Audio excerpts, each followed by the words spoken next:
Hello friends. तो आज हम लोग वीडियो शूट करने वाले हैं। बेंड्स इन पाइप के प्रॉब्लम चालू थे हमारे ना, 2 प्रॉब्लम्स अभी तक सॉल्व किया हम लोगों ने।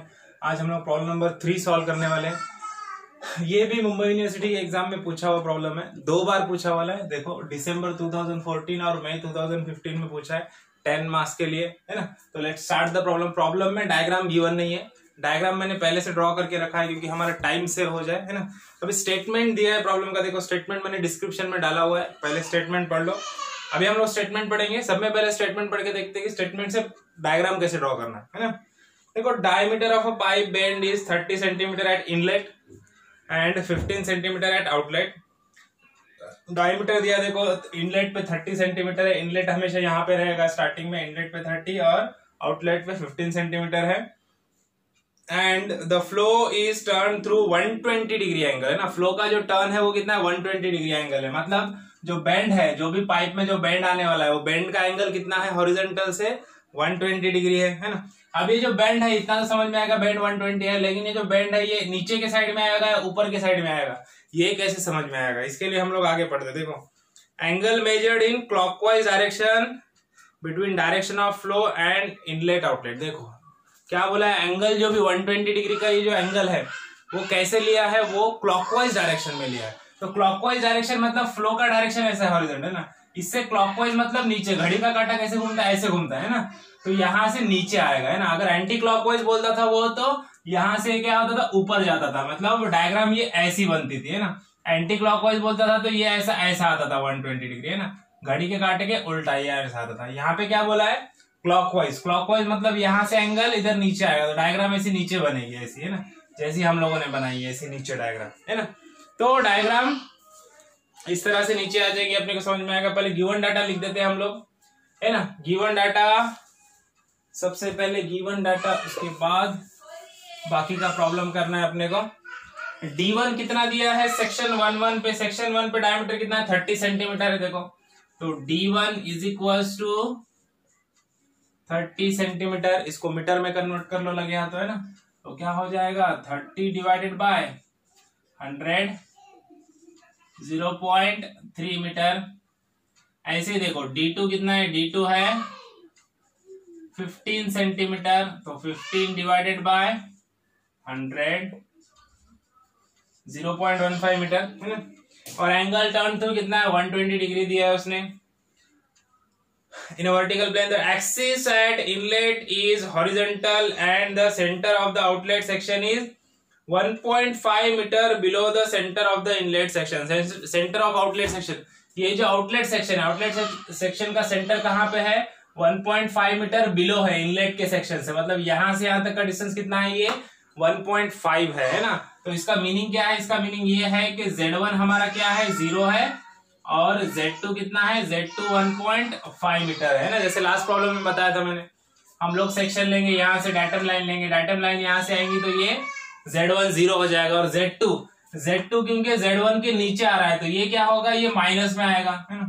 Z2 क्या आ जाएगा, -1.5 आएगा, क्योंकि ये Z1 के नीचे है। Z1 के ऊपर रहेगा कभी भी तो हम लोग प्लस में लेते हैं। अब इसके सेक्शन 1 के नीचे आएगा सेक्शन 2, तो Z2 क्या आ जाएगा, कभी भी माइनस में आएगा। ओके, जब नीचे आएगा तो माइनस में आएगा, अगर ऊपर जाएगा तो प्लस में आएगा, राइट। देन उसके बाद देखो आगे पढ़ते हैं हम लोग, क्या क्या दिया। और total volume of water in the bend is 0.9 metre cube, है ना। तो वॉल्यूम दिया है 0.9 मीटर क्यूब, लिख लेते हैं। वॉल्यूम का हमको यूज होने वाला है नहीं, लेकिन फिर भी गिवन डाटा है, लिख लो। देन देखो क्या बोला, neglecting friction calculate the magnitude and direction of the force exerted on the bend by water flowing through it at 250 litre per second, है ना। ये हमारे काम का गिवन डाटा। क्यू कितना दिया है, 250 लीटर पर सेकंड, है ना। इसको मीटर क्यूब पर सेकंड में कन्वर्ट करना है। क्या करेंगे, करना है 250 डिवाइडेड बाय 1000, कितना आ जाएगा, 0.25 मीटर क्यूब पर सेकंड, है ना। और देखो और क्या दिया है, when inlet pressure is 0.15 Newton पर mm स्क्वायर, है ना। 0.15, देखो इनलेट प्रेशर मतलब P1 दिया आपने को, कितना दिया, 0.15 न्यूटन पर एमएम स्क्वायर। हम लोग को किस में चाहिए, न्यूटन पर मीटर स्क्वायर में चाहिए, है ना। अभी नीचे क्या है, न्यूटन पर एमएम स्क्वायर में दिया है, तो इसको कन्वर्ट करना पड़ेगा। देखो कैसे कन्वर्ट करेंगे, यहां पे हम लोग कन्वर्जन कर लेते हैं। ओके, देखो 0.15 क्या है, न्यूटन पर एमएम स्क्वायर, न्यूटन ओके पर एमएम स्क्वायर, मतलब डिवाइडेशन में क्या है, एमएम स्क्वायर है, तो यहाँ पे क्या करने का, डिवाइड बाय। मुझे बताओ एमएम से मीटर में कैसे जाते हैं, एमएम 10⁻³ का डिफरेंस है ना, एमएम छोटा है मीटर बड़ा है, तो एमएम से मीटर में जाने के लिए क्या करेंगे हम लोग करेंगे 10⁻³ है ना। अब यहाँ पे एमएम का स्क्वायर है, इसके लिए इसका भी क्या करूंगा, मैं स्क्वायर कर दूंगा। ओके, तो देखो 0.15 डिवाइडेड बाय, ये क्या हो गया, रेस टू में रेस टू है तो क्या होता है, मल्टीप्लिकेशन, है ना। तो 3 2 सा क्या हो गया 6, तो 10⁻⁻ क्या आ गया -6, 10⁻⁻6 डिवाइडेशन में ऊपर जाएगा तो क्या हो जाएगा +6, है ना। तो P1 क्या हो जाएगा 0.15 इंटू 10⁻6 न्यूटन पर मीटर स्क्वायर, ये मिल गया हम लोग को P1। ओके, अब देखो, अब अपने को P2 चाहिए, P1 पता है, P2 चाहिए, तब हम लोग Fx और Fy निकाल सकते हैं और रिजल्टेंट फोर्स और थीटा निकाल सकते हैं ना। तो इसके लिए अपने को P2 निकालना है। अब P2 निकालने के लिए हमको यहाँ पे बर्नौलीज थ्योरम यूज करना पड़ेगा। ओके, अब बर्नौलीज थ्योरम यूज करने के लिए हमको क्या क्या चाहिए, हमको चाहिए D1 D2 है, A1 A2 चाहिए, और क्या चाहिए, Q दिया है, V1 V2 चाहिए, है ना। तो सब में पहले ये सब वैल्यू निकाल लेते हैं हम लोग, है ना। तो सब में पहले D1 D2 से A1 A2 निकालते हैं। देखो A1 इज इक्वल टू क्या रहे, π/4 D1 square, that is π/4 into 0.3 square, है ना। कितना आ गया, A1 का वैल्यू मिल गया हम लोग को 0.0706, है ना, ये मिल गया 0.0706 मीटर स्क्वायर। ऐसे देखो A2 क्या रहेगा, π/4 D2 square is π/4 0.15 square. Okay, तो A2 का वैल्यू देखते कितना आ गया, A2 का वैल्यू आ गया 0.0176 0.0176 मीटर स्क्वायर। देखो A1 A2 मिल गया अपने को। अब क्या निकालना है, V1 V2। कैसे निकालेंगे V1 V2 निकालने के लिए हमको पता है Q इज इक्वल टू क्या होता है, Q is equal to A1 V1, है ना। तो इसी से क्या हो जाएगा, V1 इज इक्वल टू क्या हो जाएगा, A1 इधर डिवाइडेशन में चला जाएगा, तो V1 इज इक्वल टू क्या हो जाएगा, Q अपॉन A1। Q है हमारा 0.25, A1 कितना है, A1 है 0.0706, है ना। तो यहां से हमको V1 का वैल्यू मिल जाएगा। वेलोसिटी एट सेक्शन 1 V1 कितना मिल गया हम लोग को, V1 मिल गया 3.53, है ना। तो V1 की वैल्यू मिल गई देखो 3.53 मीटर पर सेकेंड, है ना। तो इसी तरह से हम लोग क्या करेंगे, अभी V2 निकाल लेंगे। V2 निकालने के लिए वापस Q इज इक्वल टू क्या है, Q is equal to A2 V2। तो V2 इज इक्वल टू क्या हो जाएगा, Q अपॉन A2। Q है हमारा 0.25, है ना, डिवाइडेड बाय A2 कितना है 0.0176 0.0176। यहां से हमको वेलोसिटी एट सेक्शन 2 V2 मिल जाएगा, है ना। V2 का वैल्यू कितना मिल गया, V2 का वैल्यू मिल गया हमारा 14.14, है ना। V2 का वैल्यू मिल गया है 14.14 मीटर पर सेकंड।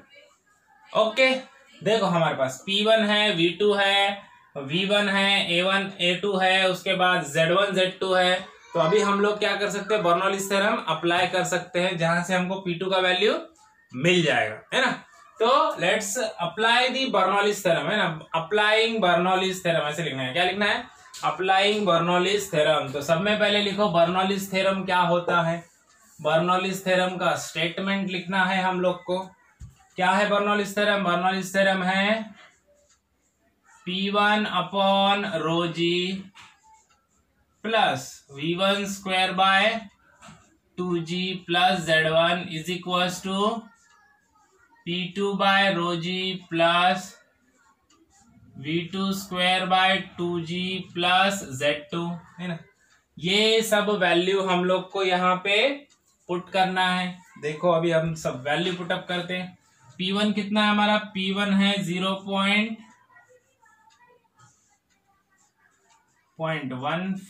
इंटू 10⁻⁶। रो कितना है, रो है 1000, जी की वैल्यू है 9.81। इसको ब्रैकेट में डालो, ये पहला स्टेप है हमारा। ओके, नीचे का वैल्यू रफ करना पड़ेगा मुझे, ये सब पूरा डाटा मैं रफ करता हूं। ओके, देखो plus V1 square by 2G। V1 कितना है हमारा 3.53 का स्क्वायर डिवाइडेड बाय 2 इंटू जी है हमारा 9.81 प्लस Z1 कितना है, Z1 है हमारा 0, क्योंकि डाटम लाइन यहां से आएगी तो Z1 क्या हो जाएगा 0, है ना। इज इक्वल टू अभी P2 हम लोग को निकालना है, divided by rho G 1000 into 9.81। Okay, देखो आगे का मैं पोर्शन इधर लिखता हूं नीचे, plus V2 square by 2G। V2 कितना है, V2 है हमारा 14.14 का स्क्वायर डिवाइडेड बाय 2 इंटू 9.81।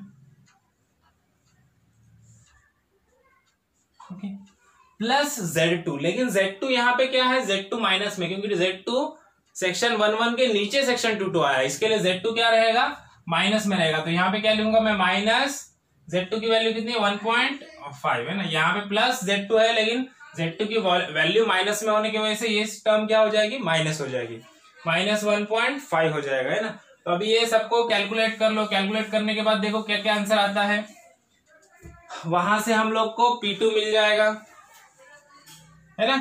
तो यहां से हम लोग को P2 की वैल्यू मिल जाएगी। P2 की वैल्यू कितनी मिल गई, देखो ये पूरा का पूरा सर कैलकुलेशन कर लेंगे, ये अलग करो, ये अलग करो, ये अलग करो, है ना। बाकी सबको फिर कैलकुलेट कर लो अच्छे से। तो यहां से P2 का वैल्यू हम लोग को मिल जाएगा।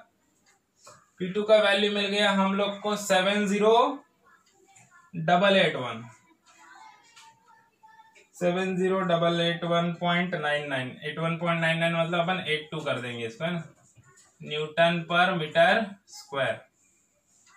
ओके, ये भी मिल गया। P2 हम लोग को न्यूटन पर मीटर स्क्वायर में मिल गया। देखो P1 मिल गया, P1 हम लोग को पता है, P2 पता है, बराबर। P1 हम लोग को मिल गया है, P1 की वैल्यू में यहाँ पे इंटू 10⁻⁶, है ना, 10 पर मीटर स्क्वायर। देन P2 कितना है, P2 है, P2 की वैल्यू है 7088 न्यूटन पर मीटर स्क्वायर, है ना। और V1 है, इधर मैं गिवन डाटा लिख देता हूं, यहाँ पे हमको काम आएगा। V1 है हमारा 3.53, V2 है 14.14, है ना। ये वैल्यूज हम लोग को लगने वाले हैं, है ना। ये बाकी का मैं रफ कर देता हूं। अभी हम लोग को क्या निकालना, अभी हम लोग को Fx और Fy निकालना। Fx मतलब the forces in horizontal direction, Fx, है ना, और Fy मतलब फोर्सेस इन वर्टिकल डायरेक्शन। फिर Fx और Fy निकाल के फिर वहां से हम लोग को उसका रिजल्टेंट निकालना है और उसका थीटा निकालना है, फिर प्रॉब्लम हमारा खत्म। तो उसके लिए क्या करना है आपने को, देखो Fx निकालने के लिए हम लोग को क्या करना पड़ेगा। सब में पहले हम लोग को यहाँ पे जो भी इंक्लाइन फोर्सेस है, वो इंक्लाइन फोर्सेस को हमको क्या करना पड़ेगा, रिजोल्व करना पड़ेगा। यहाँ पे देखो P1 A1 हॉरिजॉन्टल है, V1 हॉरिजॉन्टल है, Fx हॉरिजॉन्टल है, Fy वर्टिकल है। सिर्फ इंक्लाइन क्या दिख रहा है यहाँ पे, इंक्लाइन देखो P2 A2 इंक्लाइन है और V2 इंक्लाइन है ना। तो P2 A2 और V2 को अपने को क्या करना पड़ेगा, रिजोल्व करना पड़ेगा। कहां से रिजोल्व करेंगे, सेक्शन 2 हमारा बेस रहेगा सेक्शन 2। तो सब में पहले हम लोग क्या करेंगे, एक सेक्शन 2 ड्रॉ कर लेंगे। यहाँ पे ये है हमारा भैया सेक्शन 2। ओके, अब सब में पहले हम लोग रिजोल्व करेंगे V2 को, है ना। V2 ऐसा आ रहा है तो V2 यहाँ पे एक लाइन ड्रॉ कर लेता हूं मैं, ये है मेरा V2। ओके, ये है V2। अब V2 का मुझे हॉरिजॉन्टल से एंगल चाहिए, ये वाला एंगल चाहिए। ये वाला एंगल कितना है? ये वाला एंगल उतना ही रहेगा जितना ये वाला एंगल है ना। ये लाइन है V2 की, लाइन ऑफ फोर्स है V2 का, तो हॉरिजॉन्टल से ये एंगल जितना रहेगा उतना ही हॉरिजॉन्टल से एंगल रहेगा, है ना। और ये एंगल कितना है? ये देखो, ये यहां से यहां तक 120 है। अभी देखो, ये हॉरिजॉन्टल लाइन से ये हॉरिजॉन्टल लाइन, देखिए पूरा एंगल कितना रहेगा? ये पूरा रहेगा 180, है ना, क्योंकि टोटल पूरा सर्कल का एंगल 360 रहता है। तो हाफ सर्कल का यहां से यहां तक हाफ सर्कल कितना रहेगा? 180। अब यहां तक 120 है, तो ये बचे वाला ये कितना रहेगा? ये रहेगा 60 डिग्री, है ना, क्योंकि 120 प्लस 60 क्या होता है? 180 होता है, बराबर। अब ये 60 हो गया, तो ये भी कितना हो जाएगा? ये एंगल भी रहेगा 60। ओके, तो ये एंगल 60, तो यहाँ पे मैं कोई हॉरिजॉन्टल लाइन बना दूं तो ये एंगल क्या रहेगा? ये एंगल रहेगा 60 डिग्री। ओके, तो अब देखो ये 60 है, तो यहाँ पे अपने को दोनों कंपोनेंट मिल जाएंगे V2 के। V2 का हॉरिजॉन्टल कंपोनेंट क्या रहेगा? हॉरिजॉन्टल कंपोनेंट रहेगा V2 cos ऑफ 60 और V2 का वर्टिकल कंपोनेंट रहेगा V2 sin of 60। Okay, V2 तो रिजॉल्व हो गया हॉरिजॉन्टल वर्टिकल में। अभी अपने को P2 A2 को रिजॉल्व करना है, तो अगेन क्या करना है? अपने को एक सेक्शन ड्रॉ करना है ऐसा। ये है हमारा सेक्शन 2-2। यहाँ पे P2 की line of action of force बना दो इधर, ये जा रहा है हमारा P2 A2, बराबर। अब ये P2 A2 का एंगल मुझे चाहिए। देखो यहां से, अभी देखो ये एंगल 60 है, तो ये एंगल भी क्या रहेगा? 60। अपोजिट एंगल्स है ना। अपोजिट कौन सा? सेम, है ना। ये 60 है तो ये भी क्या रहेगा? 60। तो इसका मीनिंग क्या है? यहाँ पे मैं एक हॉरिजॉन्टल से लाइन ड्रॉ कर दूंगा। अब ये देखो, अब इसका हॉरिजॉन्टल से ये एंगल कितना है? ये एंगल 60 है, क्योंकि यहाँ पे देख रहे हैं ना, ये देखो ये एंगल कितना है? 60 है, तो ये एंगल भी क्या रहेगा? 60। तो अब ये P2 A2 का इधर वाला कंपोनेंट क्या हो जाएगा? P2 A2 cos ऑफ 60, और यहाँ पे क्या आ जाएगा? P2 A2 sin ऑफ 60, बराबर। देखो P2 A2 दो कंपोनेंट में रिजॉल्व हो गया, V2 भी दो कंपोनेंट में रिजॉल्व हो गया, बराबर। अब हम लोग यहाँ पे Fx और Fy निकाल सकते हैं। अब Fx और Fy निकालने के लिए हमारे पास कुछ फॉर्मूले। देखो Fx निकालने के लिए हॉरिजॉन्टल फोर्सेस के लिए, हॉरिजॉन्टल फोर्सेस के लिए क्या फॉर्मूला है? The summation of all horizontal forces in the system is equal to क्या होता है? Mass flow rate into change in velocity, है ना। Summation of all horizontal forces करने के लिए क्या कंसीडरेशन है हमारा? हमारा कंसीडरेशन है राइटवर्ड फोर्सेस पॉजिटिव होते हैं और लेफ्ट वाले फोर्सेस क्या होते हैं? नेगेटिव होते हैं। मतलब जो फोर्सेस राइट में जा रहे हैं उनको पॉजिटिव लेने का, और जो फोर्सेस लेफ्ट में जा रहे हैं उनको नेगेटिव लेने का। जस्ट एडिशन करना है। अब देखो यहाँ पे फोर्सेस कौन से? देखो V1 V2 क्या है? ये वेलोसिटीज है। फोर्सेस कौन से है? फोर्सेस है Fx Fy P1A1 और P2 A2, बस ये चार ही फोर्सेस है।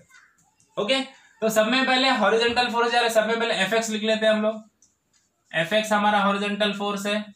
ओके, Fx प्लस, और राइट में क्या जा रहा है? P1A1 जा रहा है, तो मैं यहां पे लिख दूंगा P1A1। और राइट में कौन सा फोर्स जा रहा है? राइट में जा रहा है हमारा P2A2 cos 60। देखो P2A2 cos 60, तो मैं यहां पे लिख दूंगा प्लस P2A2 cos ऑफ 60, बराबर। और कोई फोर्स है क्या? नहीं है। ये V2 मतलब वेलोसिटी, ये फोर्स में नहीं आएगा। ओके, और कोई फोर्स नहीं है। इज इक्वल टू क्या हो जाएगा? Is equal to mass flow rate. Mass flow rate क्या होता है? रो इंटू क्यू, है ना। मास डेंसिटी इंटू अपना डिस्चार्ज क्यू, इंटू ब्रैकेट में आप change in velocity. Change in velocity मतलब वेलोसिटी का difference, velocity at exit and velocity at inlet, है ना। अब इनलेट में हॉरिजॉन्टल वेलोसिटी V1 है और आउटलेट में हॉरिजॉन्टल, आउटलेट में दो कंपोनेंट है ना, एक वर्टिकल वेलोसिटी का कंपोनेंट है, हॉरिजॉन्टल वेलोसिटी का कंपोनेंट है। अपने को कौन सा लेना है? हॉरिजॉन्टल वेलोसिटी, मतलब V2 cos 60 आएगा। ओके, तो क्या आ जाएगा? V2 cos 60 minus V1। Change in velocity मतलब, चेंज इन वेलोसिटी मतलब एग्जिट की वेलोसिटी माइनस इनलेट की वेलोसिटी, क्योंकि एग्जिट की वेलोसिटी ज्यादा रहेगी, क्योंकि एरिया एग्जिट में क्या हो रहा है? कम हो रहा है। इसके लिए एग्जिट की वेलोसिटी कभी भी ज्यादा रहेगी। ओके, अब ये सबके वैल्यू पुटअप कर दो। Fx प्लस, देखो P1A1, P1 का वैल्यू कितना है? P1 का वैल्यू है 0.15 इंटू 10⁻⁶। इंटू A1 का वैल्यू कितना है, A1 का वैल्यू आया था 0.0706 आया था शायद, है ना, 0.0706 बराबर 0.0706। ओके, ये वाला हो गया फर्स्ट टर्म हमारा, प्लस P2A2 cos 60। अब नीचे लिखता हूं मैं, देखो प्लस P2 कितना है हमारा, P2 है 70882 इंटू A2 कितना है 0.0176 cos ऑफ 60, दूसरा वाला टर्म हो गया, is equals to rho into Q. Rho कितना है हमारा, रो है हमारा भाई 1000 इंटू क्यू कितना है, क्यू है 0.25,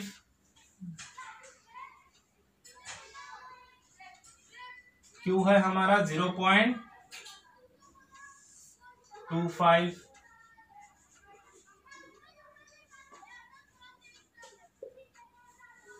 ओके, ये हो गया रो इंटू क्यू। आगे क्या, V2 cos 60 माइनस V1, उसको मैं इधर लिख देता हूं। V2 कितना है हमारा, V2 है 14.14, V2 cos of 60 minus V1 है 3.53 बराबर। तो ये सब कैलकुलेट करने के बाद अपने को क्या मिल जाएगा, हमको मिल जाएगा fx की वैल्यू। तो let's find out the value of fx। देखो ये सब सारा कैलकुलेशन कैलकुलेट कर लो तो यहां से आपको fx मिल जाएगा। fx मिल गया हम लोग को 13.88 इंटू 10⁻³ कितना मिल गया, 13.88 इंटू 10⁻³ न्यूटन, है ना। ये मिल गया हम लोग को fx। और ये कैसा मिला हम लोग को, ये पॉजिटिव मिल गया है ना, नेगेटिव नहीं मिला है ना। आंसर मिल गया हम लोग को पॉजिटिव। अब पॉजिटिव आंसर आया इसका मीनिंग क्या है, राइट वर्ड फोर्सेस पॉजिटिव होते थे, मतलब ये कैसा है, राइट वर्ड जा रहा है। ओके, तो fx की वैल्यू मिल गई हम लोग को 13.88 इंटू 10⁻³ अब ऐसे ही हम लोग को क्या करना है, fy की वैल्यू निकालना है। अब देखो fy की वैल्यू निकालने के लिए ये वाला मैं रफ कर देता हूं। अब fy मतलब वर्टिकल फोर्सेस। अब वर्टिकल फोर्सेस के लिए क्या कंसिडरेशन है, अपवर्ड फोर्सेस पॉजिटिव और डाउनवर्ड फोर्सेस नेगेटिव। अब इसके लिए भी सेम फॉर्मूला रहेगा। क्या रहेगा formula, the summation of all vertical forces is equals to mass flow rate into change in velocity in vertical direction. Everything is in vertical direction. Okay, तो सब में पहले change in summation of all forces in vertical direction. All forces मतलब सब में पहले क्या आ जाएगा, fy, वर्टिकल डायरेक्शन में fy जा रहा है। ओके, अब देखो P1A1 हॉरिजॉन्टल है, P1A1 का कोई वर्टिकल कंपोनेंट है यहाँ पे नहीं है, तो वो 0 आएगा टर्म उसका। ओके, P1A1 आएगा ही नहीं, 1 का टर्म आएगा ही नहीं। उसके बाद P2A2 का एक फोर्स देखो वर्टिकल जा रहा है, कैसे जा रहा है, P2A2 cos 60 अपवर्ड जा रहा है। तो अपवर्ड फोर्सेस क्या होते हैं, पॉजिटिव। तो यहां पे आ जाएगा P2A2 cos ऑफ 60। और कोई फोर्स है वर्टिकल नहीं है, वेलोसिटी फोर्स नहीं होता है। ओके, और कोई फोर्स नहीं, इज इक्वल्स टू क्या हो जाएगा, rho into Q, mass flow rate, change in velocity. Change in velocity in vertical direction, vertical direction में यहाँ पे V2 sin 60 है, V1 हॉरिजॉन्टल है। V1 का कोई वर्टिकल कंपोनेंट है क्या, नहीं है। तो यहाँ पे सेक्शन 1 पे कोई वर्टिकल वेलोसिटी का कंपोनेंट ही नहीं है, तो सिर्फ ये V2 sin 60 आ जाएगा, V2 sin ऑफ 60 बराबर। ये आ गया fy का इक्वेशन। अब यहाँ पे बाकी की वैल्यू पुटअप कर दो, fy की वैल्यू मिल जाएगी, है ना। ये वाला मैं थोड़ा सा रफ कर देता हूं।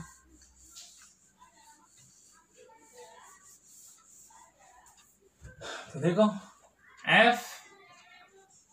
fy प्लस P2 कितना है हमारा, P2 है हमारा 70882।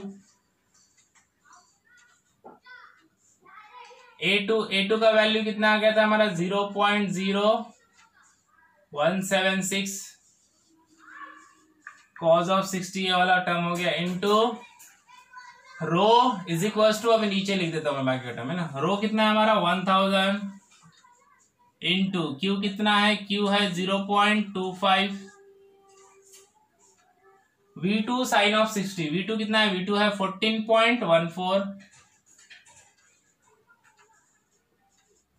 साइन ऑफ 60 बराबर मिल गया। अब देखो, अब यहां से अपने को एफ वाई का वैल्यू मिल जाएगा, बाकी सारा कैलकुलेट करना। इज इक्वल टू के इधर, ये सारा इज इक्वल टू के उधर चला जाएगा, है ना। तो यहां से एफ वाई मिल जाएगा, इजी कैलकुलेशन है, कैलकुलेशन कर लो। वहां पे आपको एफ वाई का वैल्यू मिल जाएगा।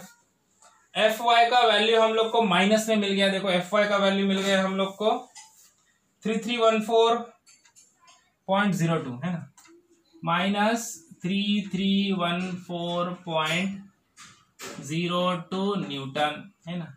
अब ये माइनस साइन क्या इंडिकेट करती है? माइनस साइन इंडिकेट कर रही है कि ये फोर्स कैसा है, ये अपवर्ड नहीं है, ये कैसा है, डाउनवर्ड। यहाँ पे हमने एफ वाई को क्या बताया, अपवर्ड बताया ना।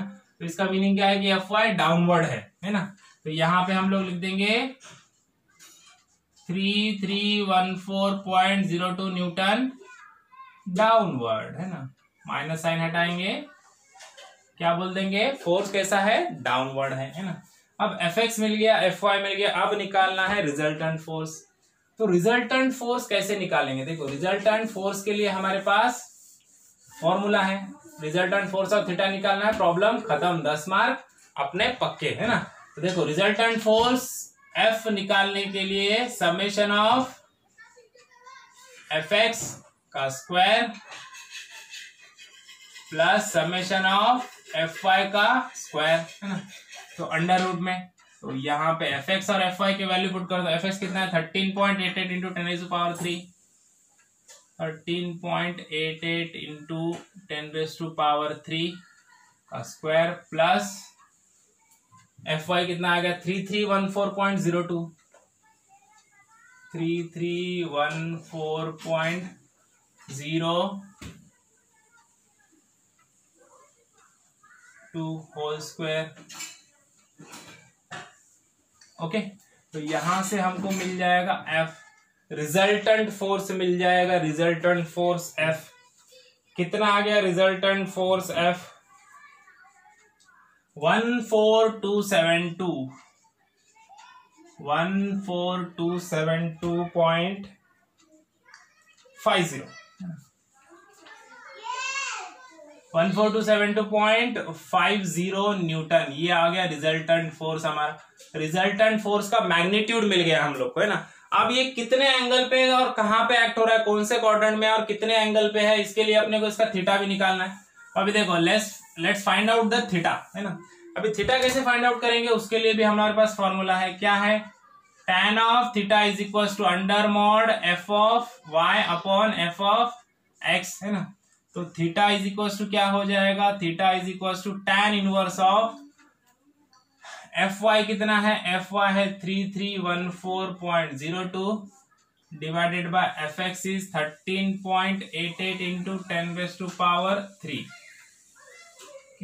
तो यहां से अपने को एंगल मिल जाएगा थीटा, कितने एंगल पे वो एक्ट हो रहा है, कितना आ गया एंगल, एंगल मिल गया हम लोग को 13.25, है ना। तो एंगल मिल गया 13.25 डिग्री, है ना। 13.25 डिग्री पे एक्ट हो रहा है। अब देखो कौन से क्वाड्रेंट में एक्ट हो रहा है, 13.25 डिग्री इसका एंगल मिल गया, इसका मैग्नीट्यूड इतना है, कहां पे एक्ट होगा। पहले अपने देखो एफ एक्स का वैल्यू क्या आया अपना, एफ एक्स का वैल्यू आया हमारा पॉजिटिव, है ना, मतलब एफ एक्स पॉजिटिव, और एफ वाई का, है ना, मतलब एक्स पॉजिटिव आया हमारा, और वाई क्या आया हमारा, एफ वाई की वैल्यू क्या है, एफ वाई की वैल्यू नेगेटिव आ गई, है ना, एफ वाई नेगेटिव। अब क्वाड्रेंट सिस्टम में आप देखोगे, है ना, क्वाड्रेंट सिस्टम में आप देखोगे यहाँ पे, तो देखो यहाँ पे क्या रहता है, राइट वर्ड ये पॉजिटिव, है ना, प्लस एक्स, इधर minus X, plus Y minus Y, है ना। तो यहाँ पे देखो एक्स पॉजिटिव मतलब ये, और y नेगेटिव मतलब ये, तो ये कौन सा क्वाड्रेंट आ गया, ये आ गया फोर्थ क्वाड्रेंट, है ना। तो फोर्थ क्वाड्रेंट में हमारा क्या होगा, रिजल्टेंट एक्ट होगा ऐसा, है ना। और वो रिजल्टेंट का जो एंगल रहेगा, वो एंगल कितना रहेगा, यहां से ये थीटा रहेगा 13.25 डिग्री, और ये एफ इधर एक्ट होगा। ओके, समझ में आ गया कैसे एक्ट होने वाला है रिजल्टेंट फोर्स, कहां पे एक्ट होगा। सिर्फ ये डायग्राम निकालने की भी जरूरत नहीं, सिर्फ आपने इतना भी लिख दिया, थीटा निकाल दिया, यहां तक कर दिया सॉल्यूशन, बात खत्म, है ना।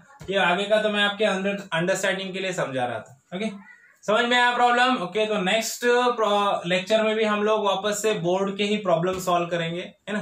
बोर्ड के प्रॉब्लम सॉल्व होते हैं तो क्या होता है, हमारा कॉन्फिडेंस थोड़ा बढ़ जाता है ना। Thank you.